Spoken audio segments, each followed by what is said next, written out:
Hi Kevin, welcome to Cisco Live Cancun. Thank you. Tell us, when you arrived, how are you feeling? Are you excited to be here? And what do you hope to get out of this week?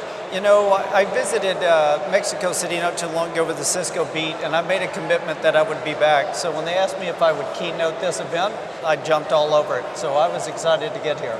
Okay. Kevin, you are the Cisco Chief Digital Officer, right? Tell us about your role and your responsibility for driving across the company. Okay. So it is very much a new role that came into Cisco. Where it's very different is the fact that it is not limited by a boundary. It is literally cuts across the entirety of the company.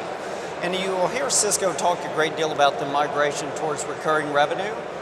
My responsibility is to evolve how Cisco operates, how it develops its portfolio, how it supports its partner ecosystem to evolve, moving away largely from a hardware company towards more of what you would be reflected as a software company, driving more and more recurring revenue. That pulls all of our portfolio together, but it literally touches every single facet of the company on a global basis. Okay. Please tell us about Cisco digitization strategy. Yes. And what initiatives is CDO driving to execute on that strategy? So if you look at modern day networking is fundamentally changing. It is moving less away from hardware and more towards a consumption or software-defined networking. And that's very advantageous for Cisco because when you look at where people are wanting to take networking and data center, they want to consume it more like a software license. And a strong asset of Cisco's is the diversity of our portfolio, and the more that we pull that together underneath a common license structure, it gives customers the ability to not have to choose many different vendors in their modern networking strategy, but to really partner solely with Cisco to really set their future trajectory for how they want to run their company. So really consolidating how we want to monetize and build a common license strategy across the entirety of Cisco's portfolio is very much what I'm focused on. And what is the difference between digital and digitalization? I hear that all the time, so let me, and it's a great question because you would think digital, here's Cisco, a company that was born of connectivity, how could it actually be anything different? But what you'll really find are those people that ask about digital, they're asking purely around technical answers. They want to know, is there some new technology that's out there? Where you'll find a CEO, a CFO, or a COO, or even a board of directors, they talk primarily about digitization because to them, they know that as they begin to run analytics and automate more and more of their business, they have to run their company very differently. So when people ask about digitization, they're asking not only about what is the right technical strategy to run their company differently, but they're truly asking what will be the implications of how I will run my company differently. If you look at, and this is part of your earlier question, Chuck tasked me with the digitization.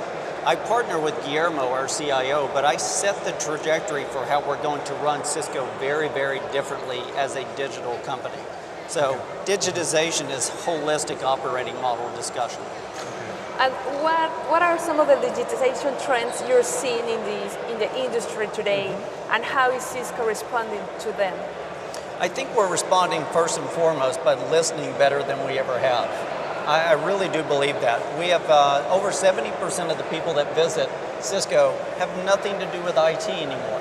They are business leaders that are truly looking for a partner like Cisco to say, how will I run my business? Part of your digital and digitization question.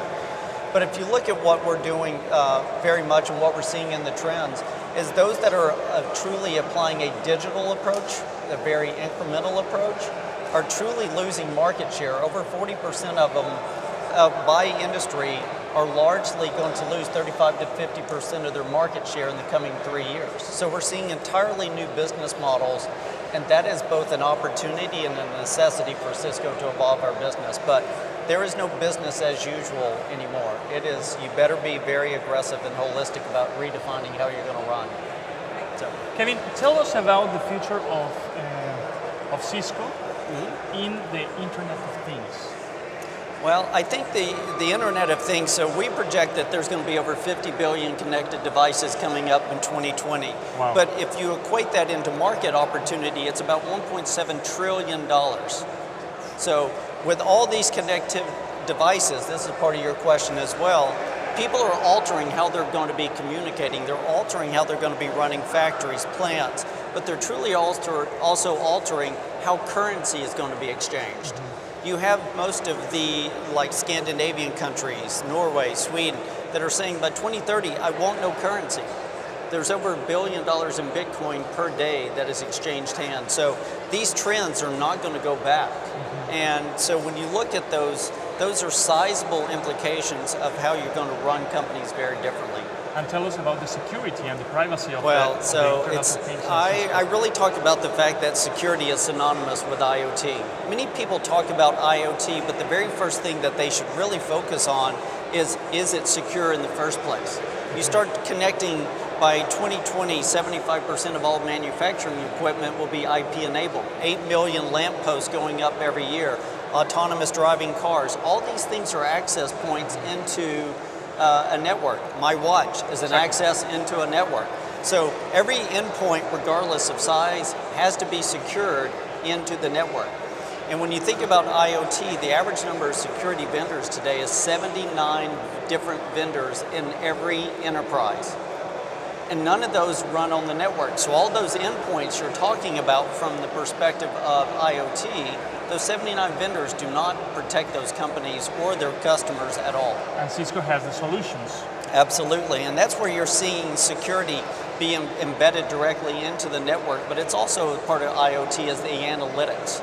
And so you're seeing highly pervasive security, highly pervasive analytics, and that's really the foundation by which people are going to begin to build their IoT strategies. And how do customers digitize their operating models, help them to create new sources of value for their customers? What roles do the network play?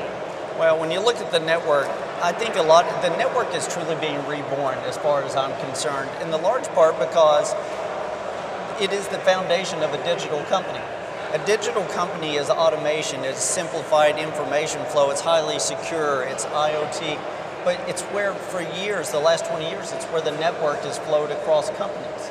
But what they're looking to do is to make more timely, automated decisions, and every bit of that information is going to extend from the network. Where they're going to automate business process and workflow is in the network, where artificial intelligence today is a $120 billion opportunity. Today, in 2016, it's already $120 billion. Every bit of that information sits on the network.